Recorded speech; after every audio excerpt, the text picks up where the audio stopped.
Assalamualaikum warahmatullahi wabarakatuh. Waalaikumsalam warahmatullahi wabarakatuh. Ustaz tanya, Alhamdulillah kita sekarang berada di akhir bulan Ramadan.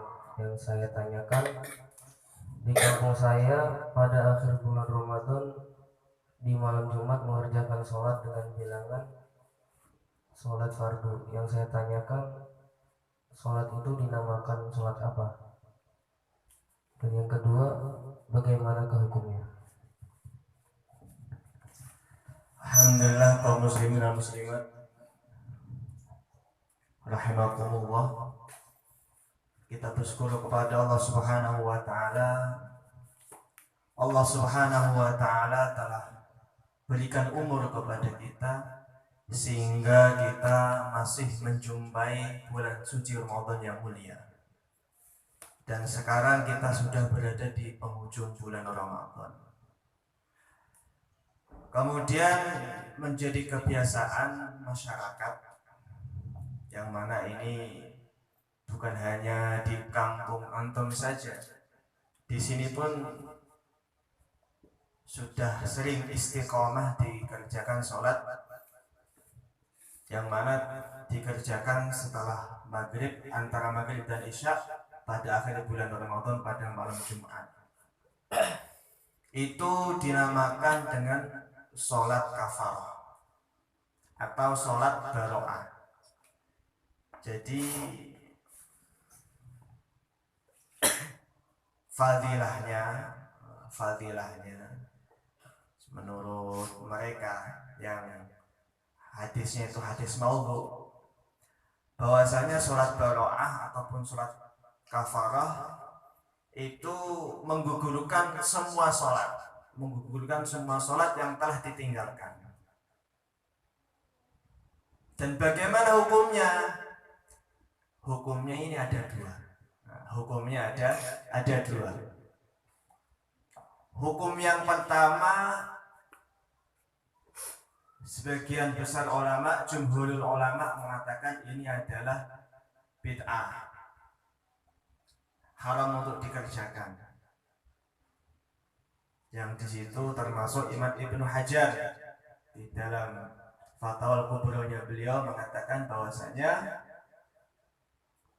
sholat yang dikerjakan di akhir bulan Ramadan pada malam Jumat yang dikerjakan antara maghrib dan isya yang disebut dengan sholatul kafarah itu adalah akbahul bid'ah, paling buruknya bid'ah. Dan ini diikuti oleh murid beliau.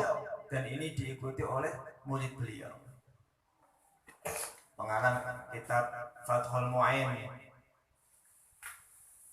di dalam syarahnya I'anatul Talibin, supaya lebih jelas saya minta diambilkan Askamaluku, ambilkan kitab I'anatul Talibin di ujung yang sebelah sini. Insyaallah. Itu saya ingat betul letaknya di paling akhir pembahasan kitab sholat sunnah. Kita buka dulu supaya lebih jelas referensinya.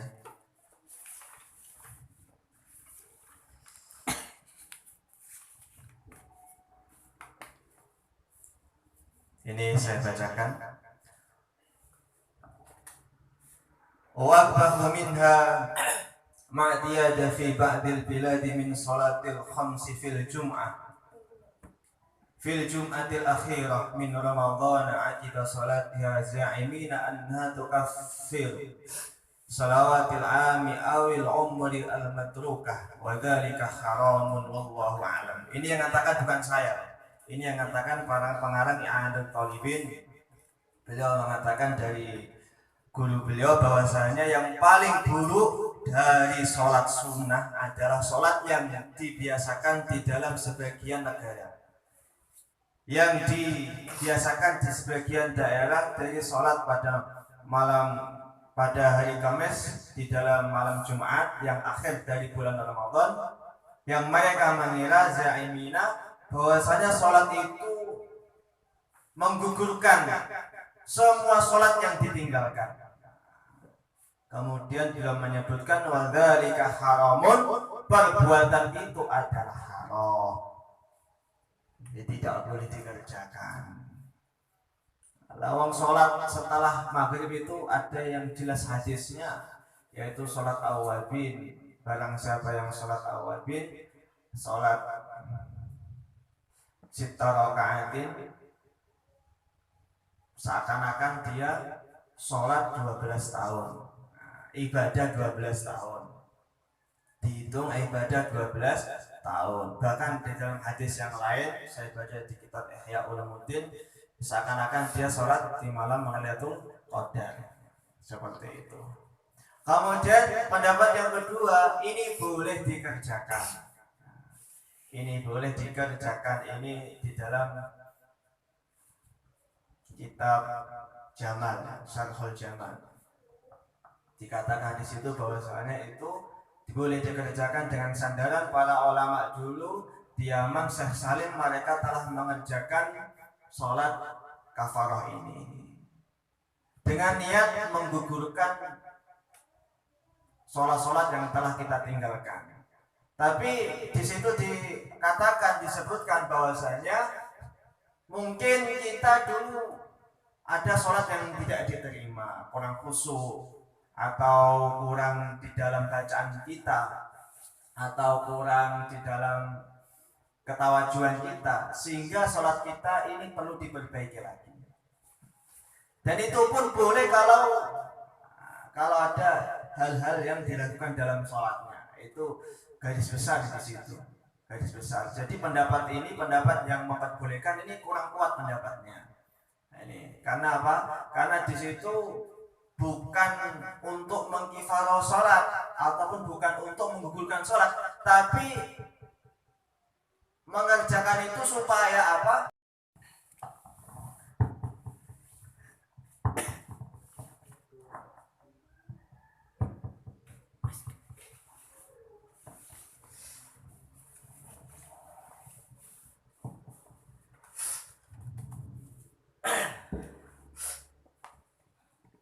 Assalamualaikum warahmatullahi wabarakatuh. Waalaikumsalam warahmatullahi wabarakatuh. Nawaitu ta'alluma wa ta'lim wa tadhakkura wa tadhkir wa nafa wal ifada wal ifadatu wal istifada wal hatha ala tamassuki fi kitabillahi wa sunnati rasulih wa sunani ala huda wa lituqa al-fatihah. A'udhu billahi minasyaitonir rajim. Bismillahirrahmanirrahim. Alhamdulillahi rabbil alamin arrahmanir rahim maliki yaumiddin iyyaka na'budu wa iyyaka nasta'in ihdinas siratal mustaqim siratal ladzina an'amta 'alaihim ghairil maghdubi 'alaihim waladdallin amin. Subhanaka la 'ilma lana illa ma 'allamtana innaka antal alimul hakim. Ada masail dibacakan insyaallah. Assalamualaikum warahmatullahi wabarakatuh. Waalaikumsalam warahmatullahi wabarakatuh. Ustaz tanya, alhamdulillah kita sekarang berada di akhir bulan Ramadan. Yang saya tanyakan, di kampung saya pada akhir bulan Ramadan di malam Jumat mengerjakan sholat dengan bilangan sholat fardu. Yang saya tanyakan, sholat itu dinamakan sholat apa? Dan yang kedua, bagaimana hukumnya? Alhamdulillah kaum muslimin dan muslimat rahimakumullah, kita bersyukur kepada Allah Subhanahu wa taala. Allah Subhanahu wa taala telah berikan umur kepada kita sehingga kita masih menjumpai bulan suci Ramadan yang mulia. Dan sekarang kita sudah berada di penghujung bulan Ramadan. Kemudian menjadi kebiasaan masyarakat, yang mana ini bukan hanya di kampung antum saja, di sini pun sudah sering istiqomah dikerjakan sholat, yang mana dikerjakan setelah maghrib, antara maghrib dan isya pada akhir bulan Ramadan pada malam Jumat. Itu dinamakan dengan sholat kafarah atau sholat baro'ah. Jadi fadilahnya menurut mereka yang hadisnya itu hadis maudhu, bahwasanya sholat baro'ah ataupun sholat kafarah itu menggugurkan semua sholat yang telah ditinggalkan. Dan bagaimana hukumnya? Hukumnya ini ada dua. Hukumnya ada dua. Hukum yang pertama, sebagian besar ulama, jumhurul ulama mengatakan ini adalah bid'ah, haram untuk dikerjakan. Yang di situ termasuk Imam Ibnu Hajar di dalam Fatwa Kubronya beliau mengatakan bahwasanya sholat yang dikerjakan di akhir bulan Ramadan pada malam Jumat yang dikerjakan antara maghrib dan isya yang disebut dengan sholatul kafarah itu adalah akbahul bid'ah, paling buruknya bid'ah. Dan ini diikuti oleh murid beliau. Pengarang kitab Fathul Mu'in di dalam syarahnya I'anatul Talibin, supaya lebih jelas saya minta diambilkan Askamaluku, ambilkan kitab I'anatul Talibin di ujung yang sebelah sini. Insyaallah. Itu saya ingat betul letaknya di paling akhir pembahasan kitab sholat sunnah. Kita buka dulu supaya lebih jelas referensinya.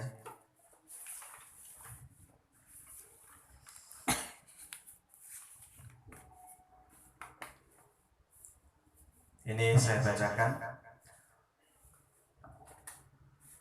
Wa akbahu minha ma'tiyada fi ba'dil biladi min salatil khamsi fil jum'atil akhirah min Ramadhan aqiba salatiha za'imina anha tukaffir salawatil ami awil umri al-matrukah wa dhalika haramun wallahu a'lam. Ini yang katakan bukan saya. Ini yang katakan para pengarang I'anatul Talibin. Beliau mengatakan dari guru beliau bahwasanya yang paling buruk dari sholat sunnah adalah sholat yang dibiasakan di dalam sebagian negara, yang dibiasakan di sebagian daerah dari sholat pada hari Kamis di dalam malam Jumat yang akhir dari bulan Ramadan, yang mereka mengira za'imina bahwasanya sholat itu menggugurkan semua sholat yang ditinggalkan. Kemudian dia menyebutkan wadzalika haramun, perbuatan itu adalah haram, jadi tidak boleh dikerjakan. Lawang sholat setelah maghrib itu ada yang jelas hadisnya, yaitu sholat awabin. Barang siapa yang sholat awabin, sholat sita rakaatin, seakan-akan dia sholat 12 tahun, ibadah 12 tahun, dihitung ibadah 12 tahun. Bahkan di dalam hadis yang lain saya baca di kitab Ihya Ulumuddin, seakan-akan dia sholat di malam Lailatul Qadar, seperti itu. Kemudian pendapat yang kedua, ini boleh dikerjakan. Ini di dalam kitab Jamal, Syarhul Jamal. Dikatakan di situ bahwasanya itu boleh dikerjakan dengan sandaran para ulama dulu di zaman Syekh Salim. Mereka telah mengerjakan sholat kafarah ini dengan niat menggugurkan sholat-sholat yang telah kita tinggalkan.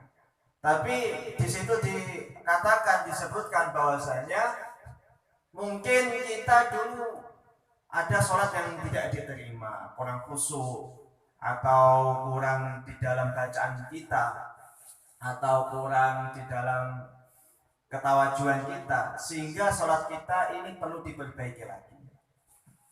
Dan itu pun boleh kalau ada hal-hal yang dilakukan dalam sholatnya. Itu garis besar di situ, garis besar. Jadi pendapat yang memperbolehkan ini kurang kuat pendapatnya. Nah, ini karena apa? Karena di situ bukan untuk mengkifarah sholat. sholat ataupun bukan untuk menggugurkan sholat, tapi mengerjakan itu supaya apa? Supaya sholat-sholat yang mungkin kita ragu tidak sahnya atau kita ragu di dalam ketidakkhusyuannya itu di cover ataupun itu diampuni oleh Allah Subhanahu wa taala. Tapi sholat-sholat yang jelas-jelas kita tinggalkan itu harus kita mengqadha'nya, ya. Harus kita menggantinya. Nah, tidak bisa dengan sholat kafarah tersebut. Jelas mungkin kita baliknya itu 19 tahun. Kemudian umur kita sudah 25 tahun. Dari umur 19 tahun sampai 25 tahun kita nggak pernah sholat. Mondok di pesantren Darussalam. Kemudian di situ dia ngaji, mendengar bahwasanya sholat yang tinggalkan harus diqadha. Wajib ala qadha. Maka dia merasa berdosa. Saya telah meninggalkan sholat selama 5 tahun. Maka ini jelas dia meninggalkan sholat, maka dia wajib mengqadha sholat yang ditinggalkan. Dengan cara bagaimana? Gampang. Dengan cara dia sebelum sholat 3 kali, setelah sholat 2 kali. Misalnya yang ditinggalkan 5 waktu. Kemudian pada waktu sholat subuh dia mengerjakan sebelumnya 3 kali sholat subuh, kemudian setelahnya 2 kali sholat subuh. Maka insya Allah setahun dia sudah selesai mengqadha'nya. Itu kalau pengen setahun. Tapi kalau nggak bisa, kalau sibuk, ya nggak apa-apa dalam waktu 2 tahun. Dia qadha sekali sholat 3 kali qadha'an atau 2 kali qadha'an. Nah, insya Allah sholatnya itu akan tercover semuanya, akan menggugurkan sholat yang telah dia tinggalkan. Seperti itu tuh wajib diqadha kalau jelas ditinggalkan. Nah, yang membolehkan di dalam hal ini, di dalam sholat baro'ah ataupun sholat kafarah, ini adalah sholat-sholat yang ragu ditinggalkan atau yang ragu tidak diterima Allah Subhanahu wa taala. Sebetulnya nggak perlu diganti sholat-sholat yang belum sempurna, sebetulnya tidak perlu diganti. Karena apa? Jelas dalam hadis yang sering kita baca di dalam kitab Fadhailul Amal, jadi sholatnya seseorang itu ada yang mendapatkan sempurna, ada yang mendapatkan 10%, ada yang mendapatkan 30%, tergantung kekhusyuannya. Tapi sah semua sholatnya. Sholatnya sah semuanya, tidak ada yang ditolak. Walaupun mendapatkannya itu berbeda-beda. Tapi kita lebih di dalam hal ini kita lebih mengambil pendapat yang tidak memperbolehkannya. Karena tidak ada tuntunan dari Rasulullah SAW dan sholat yang seperti itu yang zaimina annaha tukaffirus sholawatu kulluha, yang mana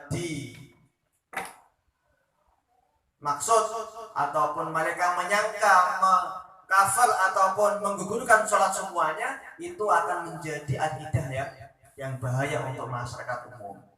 Kenapa? Kalau orang sudah mengerjakan sholat tersebut, mereka berkeyakinan tidak wajib mengqadha sholat-sholat yang telah ditinggalkan. Kalau aku qadha itu sholat kafarah, sehingga sholat-sholat yang terdahulu nggak mereka kerjakan, sehingga sholat-sholat yang mereka tinggalkan tidak pernah diqadha.